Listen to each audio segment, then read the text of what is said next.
One. Okay. Thank you guys for tuning in. This is episode 3 of the Untitled Book Club Podcast. I'd like to thank you guys for joining. This month's book is The New Geography of Jobs. Paige, could you give me the author's name? Yeah, by Enrico Moretti. So Yes, here's the book. I had her say it because I have a hard time pronouncing his last name. But anyways, we're very excited to talk about this book. We're going to do something different in this podcast. We're not going to be as long. We're going to try to keep this short and maybe around an hour. So we're only going to cover a brief overview of what the book is and then just talk about a couple of key chapters that we think are very important in the book. But before we get into the meat of the show, let us introduce ourselves again for those who are unfamiliar. My name is Terrance Reynolds. I'm from Cleveland, Ohio. I live in Tokyo, Japan as a software engineer. For those who want to follow me, you can follow me primarily on Instagram at Terrance with an extra E 95. So let me spell that out. TERRANCEE 95. Check me out on Instagram. And my co-host, I'm going to give her the honor of introducing herself. Hey, so I'm Paige, also known as Paige Flipper. You can follow me on Instagram at PAYGE_FLIPPER. And I'm also from Cleveland, Ohio. Right now, living in Seattle, Washington as a solution architect. Super excited to talk about this book. It was a really good read, so I highly recommend taking a look because I feel like it definitely can apply to us today, us millennials. Not only just millennials, but just where we are economically now and how technology is changing the world around us. Yeah. So let's start with giving just like a brief intro overview of the book before we dive into the meat and potatoes. So this book talks about the how tech jobs have replaced manufacturing as the engine of growth and prosperity here in the United States. And the really good thing about this book is that it goes into detail of how the rise of tech jobs have shaped and changed America, not only economically, but also geographically. So the book starts off with telling us the history of the rise and fall of a large manufacturing city. Particularly, it focuses on two cities, which is Cleveland and Detroit, and it also talks about the rise of tech cities during roughly the same time period. And those cities typically are Seattle, like your Silicon Valley, so like San Jose, San Diego, etc. Yeah. Um, so let's get into the meat and potatoes. The first thing that I really took away from this book was the effects of globalization in technology. Um, you know, I hear a lot in the news that globalization is taking away our American jobs, and while that is true, I feel like it's also important to look at what we've gained as a nation from globalization. So there's pros and cons to, of course. One of the most detrimental con is that the U.S. has lost 5.7 million manufacturing jobs since the 1990s. It's a And huge number. unfortunately, I know that's a lot of jobs, a lot of Yeah. people who are missing or who are losing their jobs. And unfortunately, that means cities like Cleveland and Detroit that have heavy manufacturing, facilities are hit really hard as these jobs are moving across seas to other countries, and as well as automation, making the process of creating things easier and using computer technology or in robotics to replace humans. So unfortunately, that's like a really bad con of globalization, but it also has a lot of good effects, or a lot of good like pros as well. Yeah.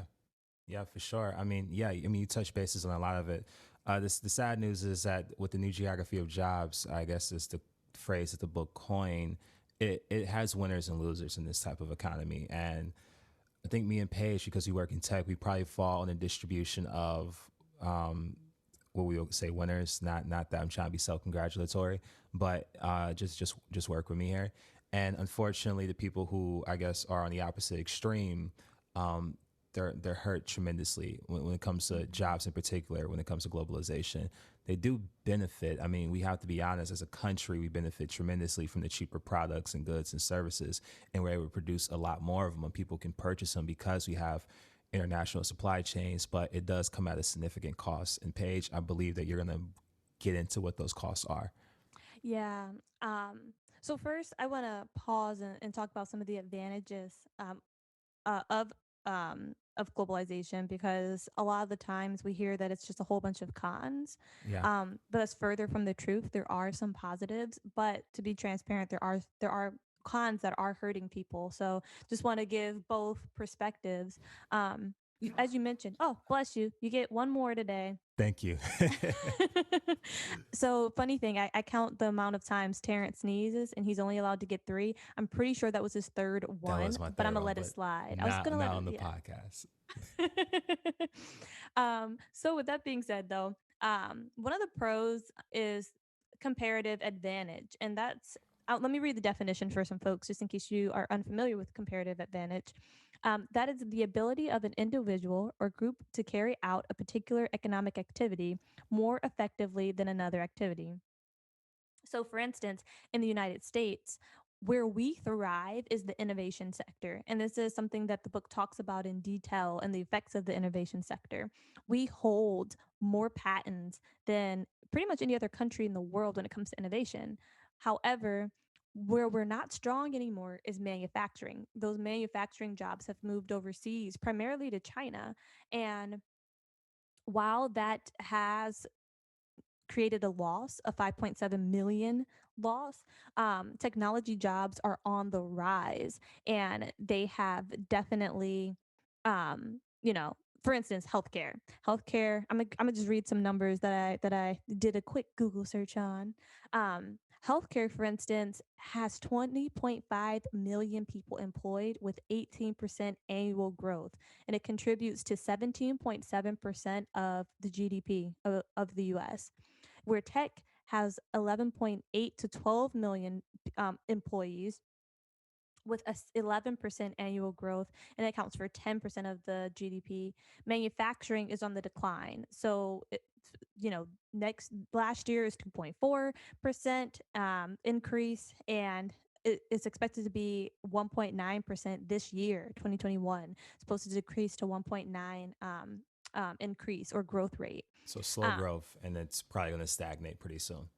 Yes, exactly. And it's because, again, the comparative advantage is that when you have when you have countries that are pretty specialized in what they do, they're able to do their task or their jobs, or produce output more effectively. It's kind of like if you have a strong suit, instead of working on your weakness, you work on your strength. Yeah. And it's the advantage comes when you have two countries that have different strengths and they trade together. So that's where globalization is supposed to affect everyone positively. Yes, and maybe even politically, we haven't really come to terms with that. We are an innovation and service economy, but there are nuances to that because, as we will soon learn later on in this podcast, that this new innovation style economy isn't being distributed evenly across America. Should I give a brief overview on why, or do you want to continue with globalization?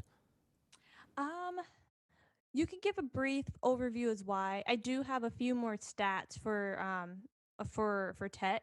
Okay. Um, but just last point, the innovation sector is like the number one growth engine for prosperity here in the United States, and that does have effect on our country from a geographic point of view. And go ahead, Terrence, take it away, and you can talk a bit about how the rise of tech is affecting us nationwide. Yeah, so this is interesting. So let's talk about manufacturing first.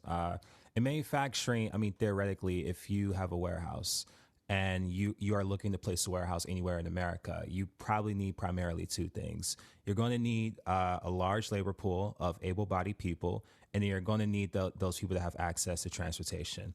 Those are the main things. So when you look at America in the mid 20th and late 20th century, that many cities, if not all cities, probably check that box. So at the core of every community in every region in America, you had manufacturing plants, and it was the backbone of the American economy. It's not to say that everybody back then in America worked in manufacturing. Far from it. It's just to say that it was the core, and many services was built around manufacturing. So the nature of like these core jobs that tech and manufacturing and innovation falls in is this: lawyers aren't lawyers, doctors, grocery store people. They're not exactly jobs that create more jobs in the communities. Those jobs exist because there's another job that's the backbone of that community. If you put a power plant in the middle of Cleveland, Ohio, or somewhere anywhere else, that power plant consumes local goods and services, and businesses get brought around that ecosystem to either support that power plant itself, like electricity, light bills, energy, water, et cetera, janitorial services, or those businesses and services are placed there to support their employees and the families, such as lawyers, doctors, Best Buys, Walmarts, et cetera. Those jobs are predominantly there because there's another job that exists.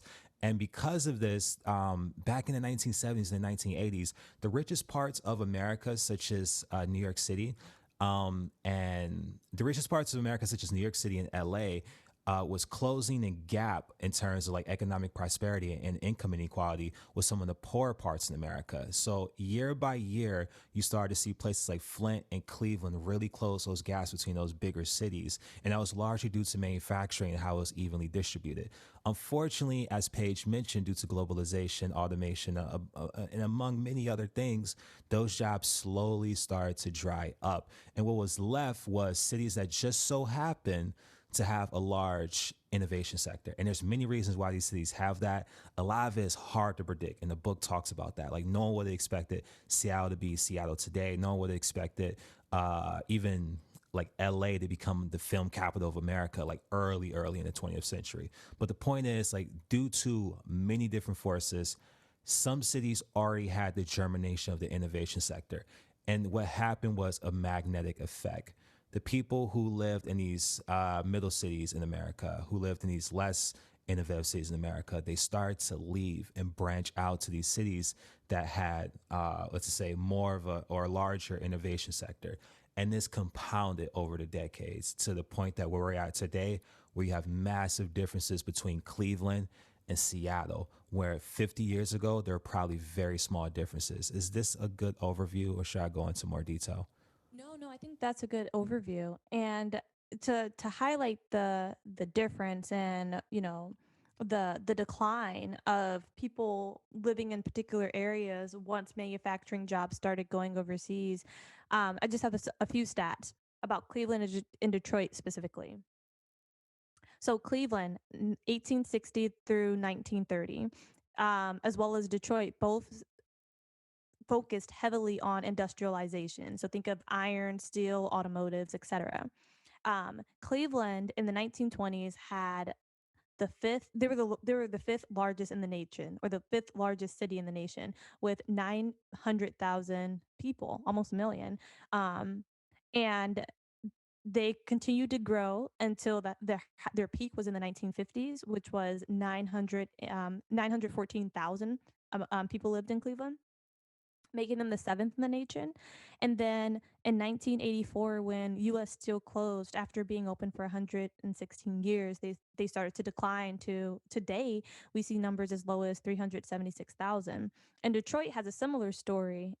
They were the 13th in the nation in 1901, and after Ford, General Motors, Chrysler, after those manufacturing companies or those automotive companies came to Detroit, their population increased. By the 1950s, they had 1.85 million people, making them the fourth in the nation. And that's pretty much a 1.56 million population increase over 49 years. So, kind of over a generation.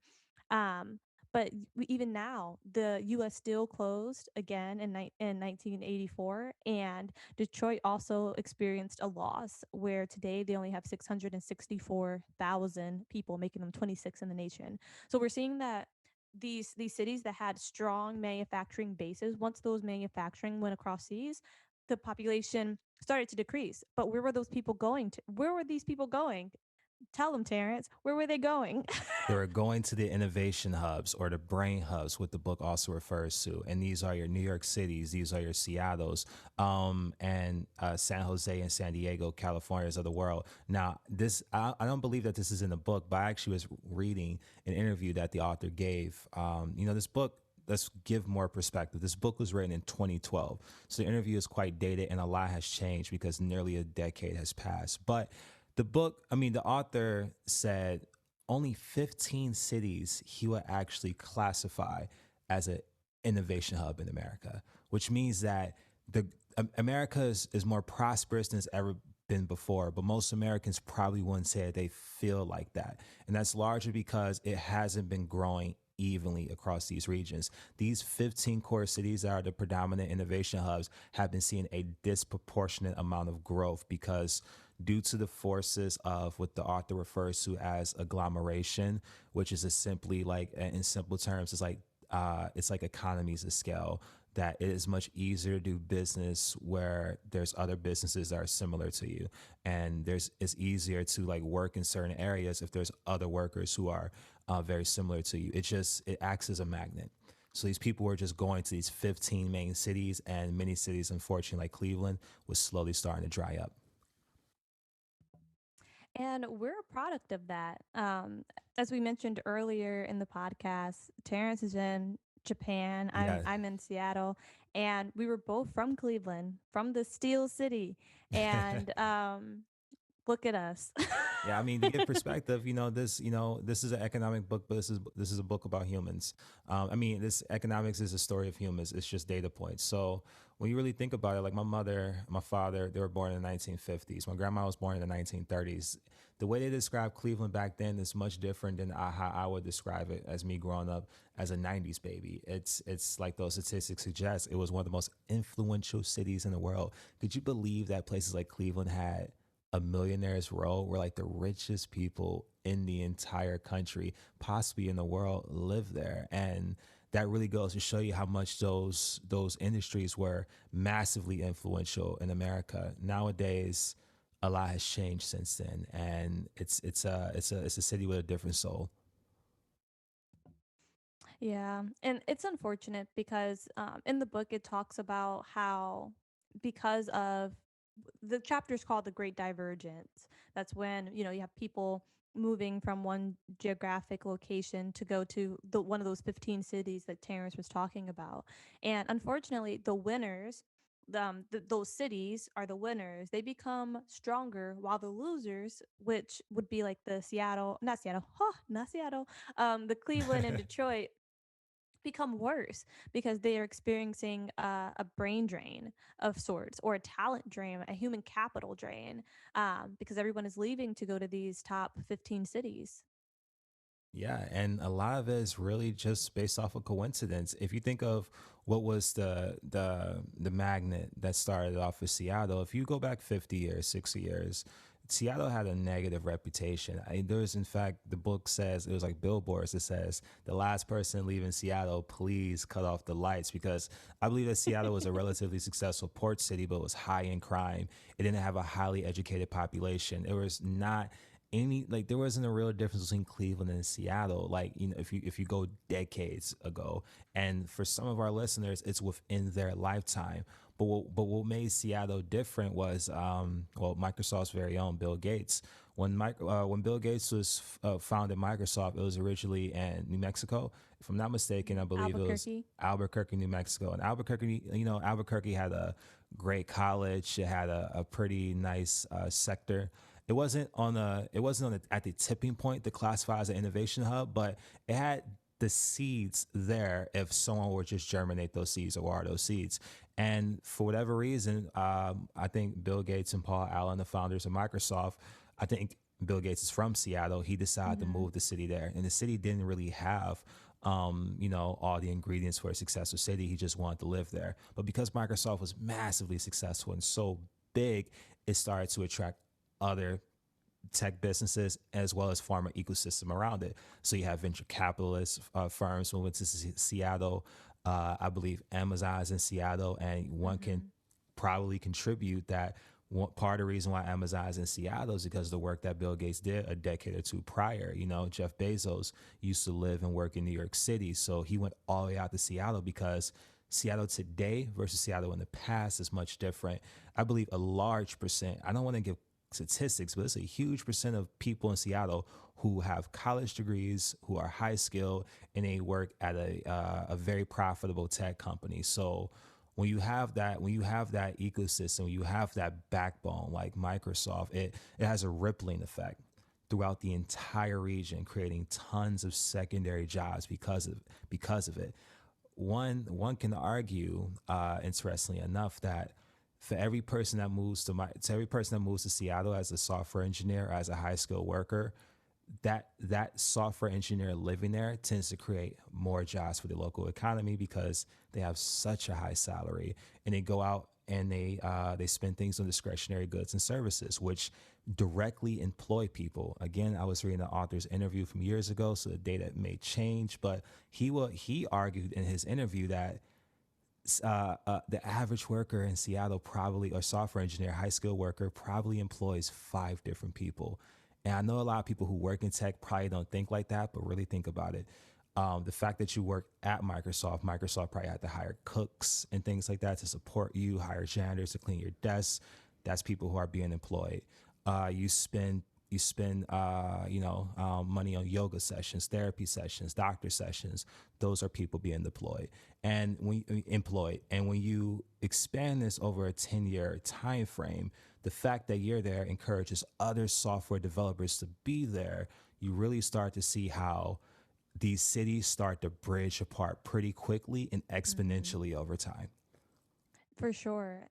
It's funny that you, well, not funny that you mentioned that, but it brought me back to a memory that I had. It was you and I talking, and we were talking about salaries, and I was saying how like out here in Seattle, one of my favorite ice cream places, Molly Moon, they they their minimum pay for someone who works at their ice cream shop is $18 an hour, and that in turns, yes, means that the price of ice cream is slightly higher there, but it's delicious and definitely worth it. um Yeah. but it also highlights the fact that people are willing to pay it because people in tech are well paid. So when you're well paid, you're willing to spend more, not only on, spend more on services, not only for the quality, but also from the unethical standpoint that you're providing someone with an affordable wage to live as well. Well, Um, yeah. I briefly, I briefly do want to touch on gentrification because this. I'm a product of that. I'm a transplant here in Seattle. I'm not native. But when we have this divergence, when we have people moving to these innovative hubs, and the natives might suffer because of gentrification. And let me just break down what gentrification is really quickly. It's the process of wealthy people moving into poor areas, and I'm reading this verbatim, which increases the economic value of the neighborhood but displaces the current inhabitants.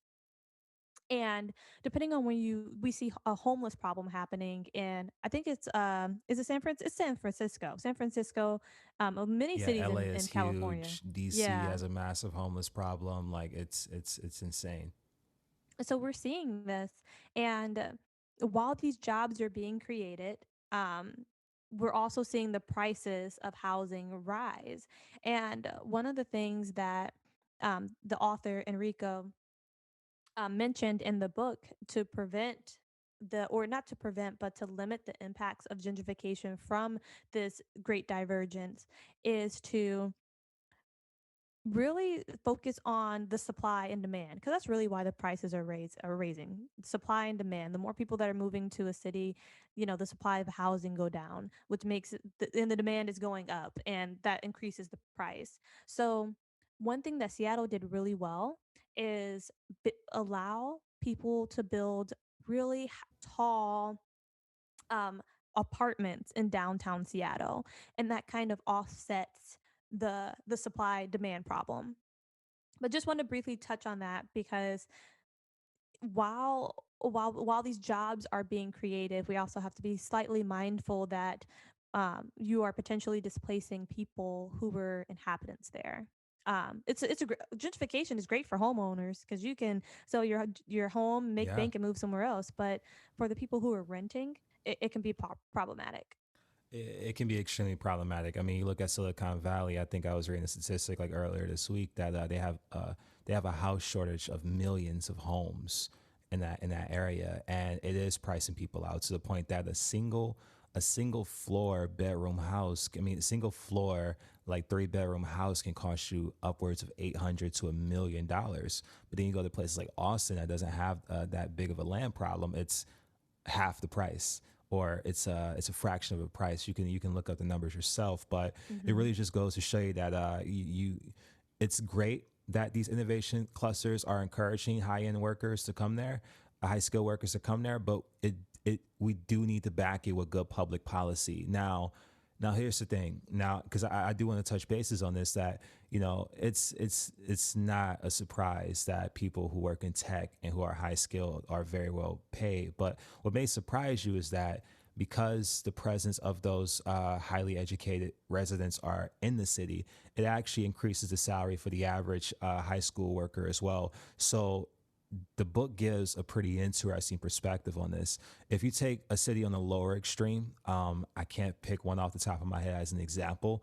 Statistically speaking, a high school graduate can make more money in a place like Seattle or even Silicon Valley or New York City than a college graduate makes at the lower extreme. And we say this statistic because we really want to paint the picture that salaries are a large indication of where you live, not your individual performance or success. As an early 20 something year old myself, I got advice that the two most important things that I need to do in my 20s is the two C's: get credentialed and get to the city. And at the time, I didn't know what that advice means. But when you're highly educated and you live in one of these top 15 economic brain hubs, your salary is disproportionately outsized compared to other people in America. And it's not just due to the cost of living. A person who works at Microsoft, even when you factor in the expensive living of living in Seattle, they probably bring much more money home as a software engineer than a software engineer in Cleveland. And the reasons why is probably due to productivity. Salaries are a large indication of productivity. And when you have all this human capital situated in a single area, it really encourages people to, one, be more productive. It pushes people forward, and also be specialized. Now you're just not a generalist software engineer. You are a very specialized blockchain software engineer, or you're a UX designer who focuses predominantly on social engineering, etc. If you live, let's say, for example, in Mobile, Alabama, and you're like a bio tech clean energy person, you probably find it very hard to get a job in that field in a random city like that. So a person like that will probably have to resort to something more generalized, like being a school teacher or something like that, and that will suppress the wages and also suppress their own potential money making potential. But the moment that person is able to go to one of these economic brain hubs, they can specialize in what they're good at, which makes them more productive, which increases productivity for the company as a whole, which in turn creates more salary for them, which in turn they spend more money into the community, which in turn rises the salary for everybody else. So it's a very interesting effect that we see here. For sure. And I'm glad that you brought that up, the fact that it rises the salaries for people who are local. One thing um, that people sometimes fear with technology and globalization is the the loss of jobs. And while big jobs like manufacturing are lost, local jobs, like they call the non-traded sector, your local jobs are not exposed to oversee competition. Like you're not going to fly from Seattle to, I don't know, to France to get your hair done. Maybe if you load it like that, you might, but that's like a very rare case. But for the most part, you're going to go and spend your money locally. You're going to spend it at your local farmer's market, especially if you're trying to a lot of millennials today um, have deep emotion about sustainability. So this is going to help local farmers markets. You also find that when you are in these innovation hubs and you're making enough money or you're making a decent wage, that you are more likely or feel more comfortable spending more money to support locally. So you see the rise of vintage shops. Here in Seattle, we have a lot of individual vintage boutiques that surprisingly survived COVID. I know COVID has been a very challenging time for a lot of folks. A lot of small businesses have been closing. But I have noticed that in places like Seattle, where the majority of the or a big portion of the population is working from home, like because it has a whole, it employs a lot of tech. A lot of tech people are still working from home, still getting their regular salaries, but then are also still going out and contributing to these small businesses. So a lot of the small businesses here are actually still thriving and open, which paints a very different picture than we might see in other parts of America that doesn't have an innovation hub. So just something to throw out there too, to make it more relevant for folks who are like currently going through things, and to bring it back to our everyday lives. Like, this is the experience.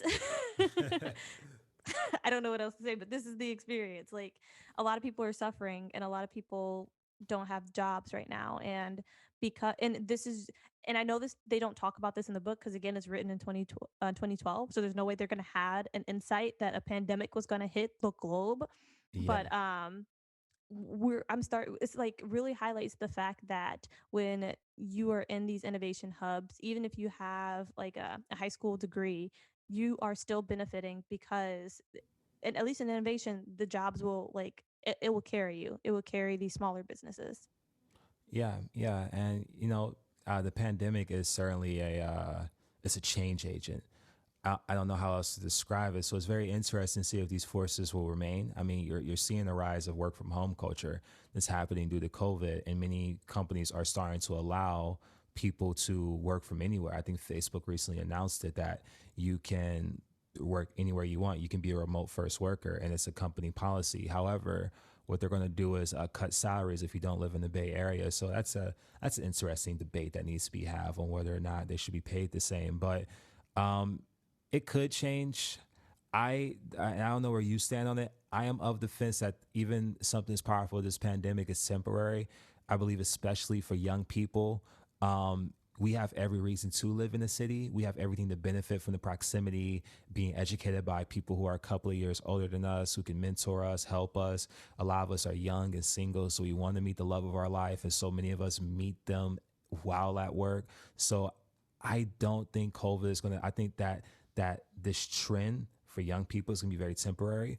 However, I imagine for people who are in their 30s, 40s, and who are settled down, they probably will be remote first because they don't need to be in the office, nor do they have a external reason to be in the office. So it's interesting that we're having this conversation now because so much could possibly change. But I'm placing my bets there. Yeah. I actually have a friend that is doing remote work now. Hmm. She moved from Seattle to Boston. No, not Boston, New York. She moved from Seattle to New York. And same, like you said, a pay cut.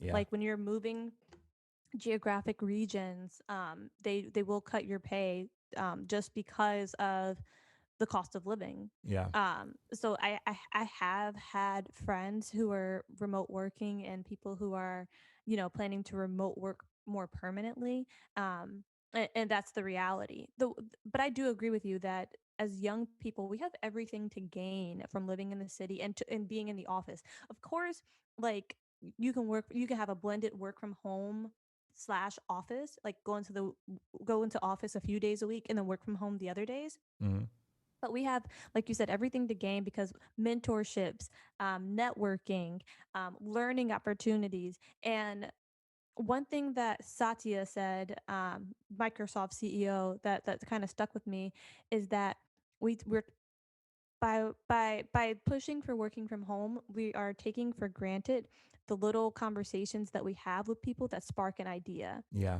The book talks Um, about that too. Oh, yeah, exactly. They talk about the spillover, knowledge spillover, Bingo. and how, which is an advantage for innovation. And to be very brief, the knowledge spillover is that when you have a community full of people who are in different educated in tech, we'll use the innovation hub as an example, but you have a large group of people who are all pretty educated. You get this spillover, knowledge spillover, where if Terrance and I are having a conversation about coffee, that might spark an idea about an algorithm that he's writing or Yeah. a design. And we're sharing our knowledge with other people who might not even work with us. And that's one of the reasons why like innovation hubs are so attractive because it also attracts a large amount of college educated high skill workers where they not only can find the right job that meshes with them, and I want to talk briefly about a thick versus thin market, Hmm. but they also have the opportunity to interact with others who might give them ideas, or make them more innovative. My company, and I'm in Tokyo, Japan, and my company is literally trying to solve these challenges right now. So we're a remote first workforce at the company that I'm employed at, and we're right now HR and the company as a whole is trying to figure out like, hey, how do we encourage cross team communication? Because maybe for like teams, small teams and departments, the communication isn't as lost, with the rise of Slacks and Microsoft Teams.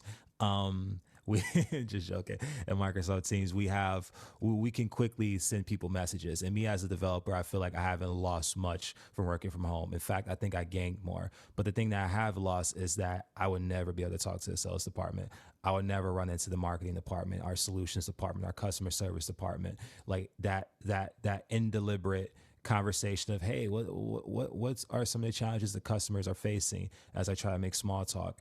That would never happen. That has to be planned, and because of that, the transference of knowledge, the knowledge spillover is it's reduced, and it is I will argue that it is a threat to a lot of companies that rely on innovation because our job is what we know.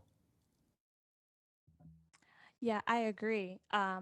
Something interesting is I know there's a lot of companies like Amazon and Google that are moving towards being more open towards remote work. One thing that I found interesting about Microsoft is while they're open to the idea, they stress the importance of those in person, nonchalant, unintentional interactions Yeah. and how that affects innovation and our knowledge. Um, so I do know actually, I don't think I can share that. Yeah, we'll just move along. Now people know where I work. We're gonna cut this. I mean, you've been like saying Microsoft so much that I think people have an idea that you work for Microsoft. Yeah, they can find me on LinkedIn. So I guess Yeah. it's not really a secret. Yeah. But yeah, like the spillover effect is super important, and you don't only get it in person, but it's more likely to happen in person and having those in person, unplanned, unintentional interactions. Um, oh, go ahead. You're gonna say something. No, I'm just saying that's probably why like some of these knowledge hubs are just much more productive than many other smaller cities. I mean, you know, tech businesses are traditional businesses, and traditional businesses become better over time due to the economies of scale. Walmart is more successful because it can buy larger goods and it can negotiate a cheaper price due to its scale, therefore pass on cheaper goods to the consumer. Well, tech kind of works in that in a very similar way, but it works on the more of the human capital side. As you have more and more people concentrated in these areas, it just benefits them more tremendously because, as I mentioned earlier, it allows you to specialize. You're more productive because you're having conversations with people who are specialized in a different area, and you're exchanging knowledge, and you're just having this outsized effect. So yeah, like you have just this huge benefit from being in the thick labor market. And maybe we should move on to talk about the differences between the thick and the thin labor market. Yeah, for sure. So really briefly, a thick market, I like to say, is when you have many options. A thin market, you have few. And the example they give in the book, which I thought was funny, is a dating app called thick.com versus thin.com. But this Hey, was in 2012, and he probably, I don't know how old this dude is, but he probably wasn't thinking about McThickums. And with an extra C at yeah, they use TC. THICC.com. But imagine you're on a dating app and you got two apps to pick from, thick.com and thin.com. Oh, this is going to trip me up because I just think it's so funny. Um, so you log on to thick.com and there's 100 men. Were you telling me to pause? No, no, I was just saying, like, he was like, Preach. no, no, yeah, I just said I was a preach. I wasn't raising my hand because I thought you were gonna say thin first, so I was like, I thought you were gonna say five, so I raised five Oh, in the oh, air. got you. But I thought you was like preach. I'm like, all right, Terrence. it's cool. It's cool. You know, you were dropping some prolific information, so don't let me interrupt you. Take it away. Take it away. So you have thick.com, and let's say there is 100 men and 100 women on thick.com. So there's a 1-to-1 ratio. But then you have thin.com, and you have 10 women and 10 men, and that's so still a 1-to-1 ratio. The idea is that you are statistically more likely to find the one at thick.com because it's more options. There's 100 dudes. Well, for me, there's 100 dudes. For Terrence, there's 100 girls. Like there Yeah. is a lot of, but if Terrence was on thin.com, he'd only have 10 women to choose from. And if I was on thin.com, I only have 10 men to choose from. And what if all 10 of them were dusty? Okay. I like it when this metaphor is going. Okay, okay. And I guess what if all those 10 women were just not my Dusty. type? Let's just say everybody on the app was like, but the idea is that you're in a thick market, you are more likely to be Find the matched as an exact match. employee with an employer that fits you, that fits your needs, that fits your work life balance, that fits your career aspirations. But in a thin market, you'll still get matched with an employer, but it might not be the right match. Yeah, yeah, and that's an important thing to consider. Is there anything else you would like to add to that No, no, no, not for thick and thin. for thick and thin? So one of the things I want to talk about is like the quality of life by living in these different cities. Like it's really drastic when you really think Mm-hmm. about it. So let's look at it from more of a human perspective. So America at life expectancy is probably nothing to write home about. It's pretty average for like a high income country. You know, Japan, I believe, has the highest in the world, somewhere sitting around 81 years old of a life expectancy. In America is around 76, and it's pretty average. But and this is why it's important to get to one of these innovation sectors if you are an individual. When you look at the statistics on a per regional level, places like Seattle come very close to rivaling Japan because due to that, due to the higher economic prosperity of the region, it has a domino effect, which I will get into for a bit. But then when you look at places on the opposite end of the spectrum, let's say a small town in Alabama, the average life expectancy is like around 69. And when you look at it from there, that life expectancy is that of a third world, of a lower income country. So it really goes to show you that there's massive differences. Now I can imagine that this has huge political ramifications that we can talk about later. But let's talk about it. If you live in a what's it called, a let's say an innovation hub, it tends to be access to cleaner foods, organic foods. You're less likely to have food deserts. People are less likely to smoke. They practice better habits, and because we are human creatures who are influenced by the people around us, those tend to rub off on us. And then the city kind of develops a culture, and you'll probably see that if you go travel to different cities in America, and it has like this domino effect. But if you live in places like, let's say, for example, certain areas of Cleveland, it's a certified food desert due to the lack of economic prosperity.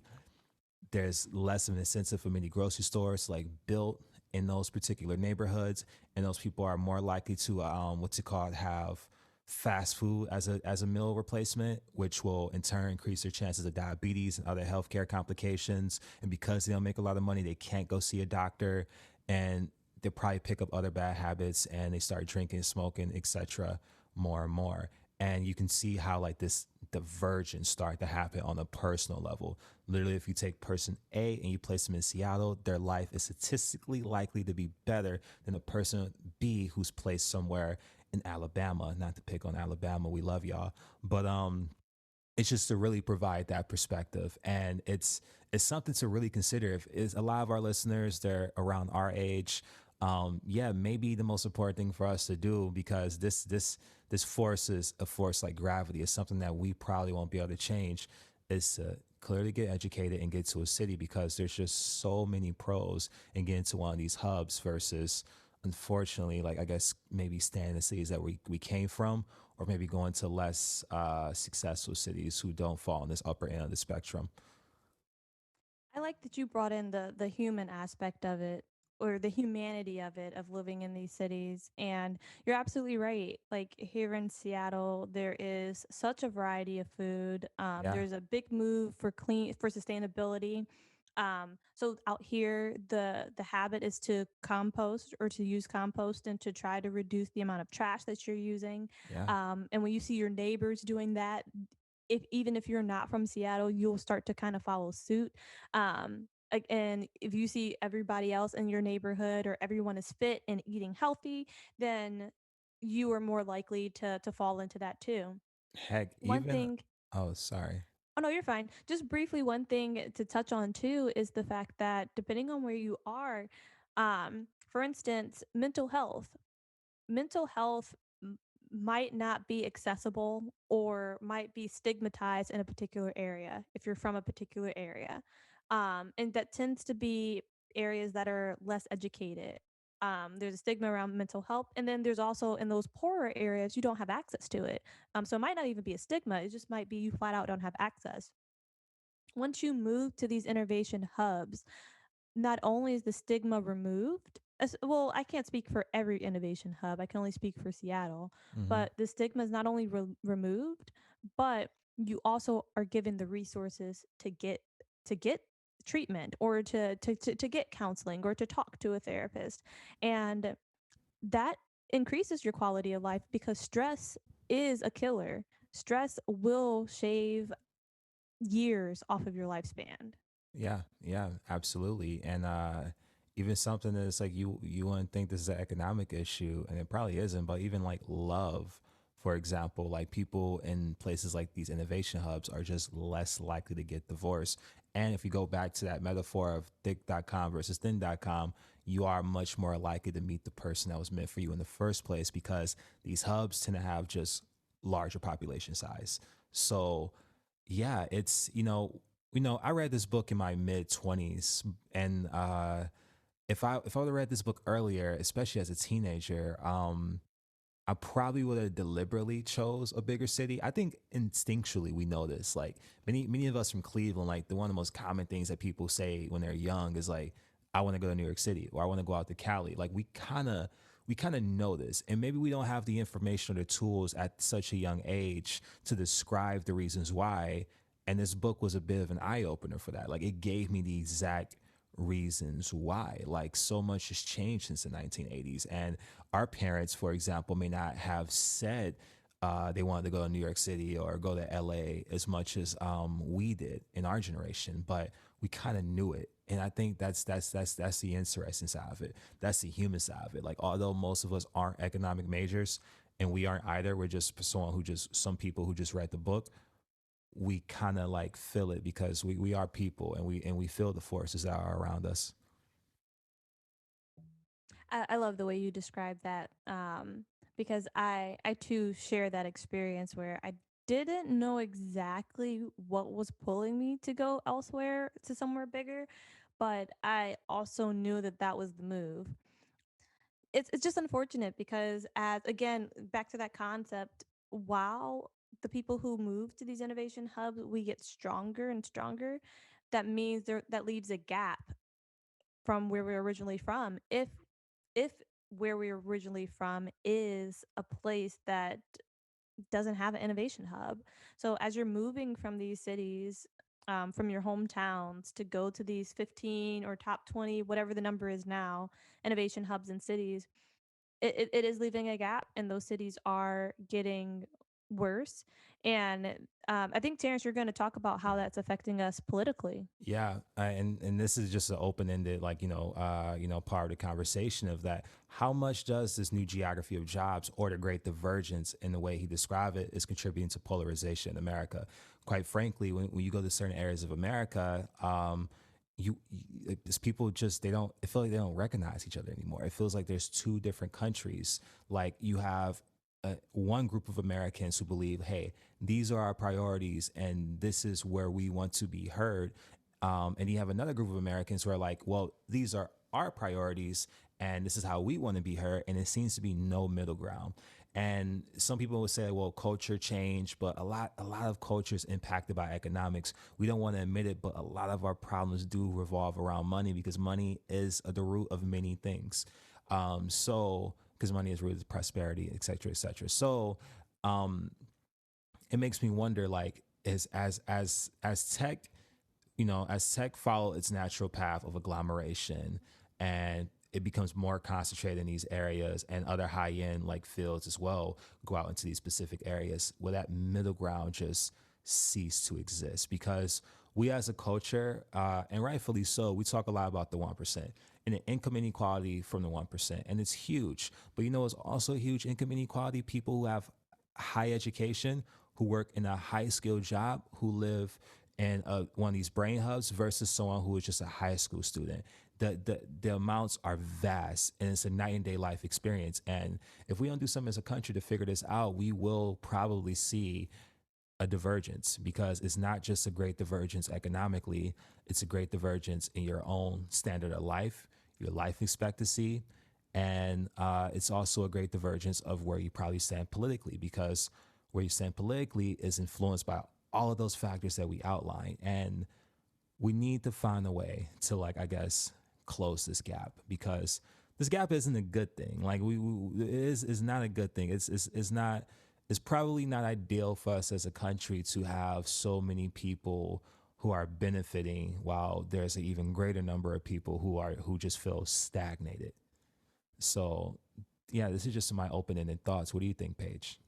Yeah, I agree. And going with the political divide, I definitely think that because, and I think he touches on it in the book or hints at it in the book, that because of, we have these innovation hubs that attract a certain type of people, and we have these other areas of America that also have a different set of people.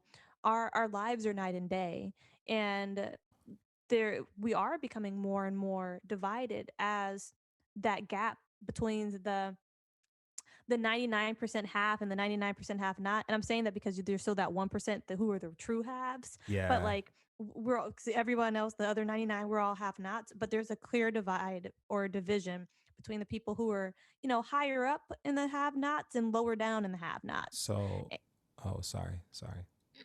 No, you're fine. And I do want to just briefly say that because there's not much of mixed mixed income or mixed economics or social economic statuses, and because we are seeing gentrification of people, who are moving to these cities and taking over, and then it's pushing out the natives, the native residents. That's also contributing to political division and polarization, because when you are around only people that think like you're susceptible to group think. And social media doesn't help that, like, algorithms, but like we're seeing it even more because as you are diverting and you're becoming a part of this one community that's completely the opposite of this a separate community, that means you and everyone and the majority of people in your community share the same ideals, as the other people in another community, they typically share the same ideas. And what ends up happening is groupthink. And for those of you who don't know what groupthink is, really briefly, groupthink is the concept that when you get five people in a room together who all have the same ideas or have the same belief system, that there's not true growth that can occur because they are all basically, it's an echo chamber. They're all feeding off of each other's singular same Yeah, ideas. yeah, yeah. And so the book was written in 2012, and you have, like, so 8 years later, 9 years later, at this point, you have the coronavirus pandemic. And if we take a look at us and where we stand, because me and you work in tech. Now I live in Japan, so maybe I'm a bit of an outlier for this conversation, but I do believe that I can speak on a lot of people who work in tech in America. Quite frankly, this is where the great divergence become a huge problem, because can you honestly say, I mean, health aside, has your life gotten any worse in the pandemic? Us in tech, we will probably say no. Our lives are, it's a secret, or it's probably an open secret. Our lives probably improved. Stocks are up. We tend to own more stocks. we can work from home, which means we have more free time. And then unfortunately, a lot of those people who maybe live in those middle income cities in America, and the people on the lower extreme, they have been just devastated by the pandemic. They don't have what we have, and they're less likely to have the ability to work from home. So they're relying on things like stimulus. They have to work these extra hours. Like, I have family members who work at warehouses and factories. While I got to work from home for almost a year now, one of my family members and many of my family members have to work overtime. They have to put their own lives at risk. And you start to see where there's starting to be a class system in America that is clearly being formed. And yeah, we need to fix this, because you can see it during life and death moments like a global pandemic. Yeah, I completely agree. Unfortunately, like communities that are impoverished, or even communities that aren't in poverty but are like what they call lower class, which I Yeah. don't like those terminologies, upper class, middle class, lower class, but I just use them because Well, it's a now standard. nowadays we just call them essential workers. Ha ha ha. That's just Latin. Yeah, that's pretty Like, much what it that's is. just Latin. That's just a fancy way of saying, like, hey, like, yeah, you're one of those people who have to service us. Like, and you have to put your health on the line so I can Hmm. get my Panera bread delivered to me in a nice time. Exactly. Mine is doctors and nurses and people in the medical field, Of because course. they're still able to get. I'm upset that they don't get hazard pay, especially people in healthcare. I know people in healthcare who are directly in contact with COVID patients, like their patients are COVID patients, and Yeah. to not get hazard pay to me is crazy, because they, quote quote, make too much. I think everyone who is putting their lives at risk should be getting some form of hazard pay. But that's neither here nor there. But yeah, we're definitely seeing communities being being devastated by this. Yeah, yeah, yeah. So I mean, yeah, these are all great points, and yeah, thank you for your point. Because we're trying to keep this podcast short. Hmm. How far along are we? Should we cover more? I think we are almost at an hour. We probably have maybe 5 more minutes Okay, before we reach okay. the hour mark. I think we covered most of the things. For those who want to learn more, the book is called The New Geography of Jobs. It's available in audio book, Kindle, as well as paperback. And I really encourage you to listen and to read it, because it's a great book. I know economics may scare some, but it really is the story of people, and it's history being told in these details and inside of these numbers. And you can learn so much from a book like this. It's not that hard of a read. And Hmm. again, it's one of my favorite books of 2020, even though it was written in 2012, because that's what I found out about this book. And yeah, it just makes you want to learn more. Other books I recommend that are very similar after you read The New Geography of Jobs is another book. I'm banking on the author name, but it's called 1 Billion Americans. It talks about the idea, like, what if we had a billion people who lived in America? And it was such a great book to read afterwards, because a lot of the open-ended questions that the author left in The New Geography of Jobs, a lot of this can be solved if we just had a higher population, because a higher population means many more thicker labor markets. And it makes me wonder how much of America's problem is due to the size of our country, geographically speaking. It's a huge landmass. I live in Tokyo, Japan, and Japan as a population has 120 million Japanese people living in a city and living in a country the size of California. So population is very dense. So things aren't as spread out. So there's not these vast regional differences.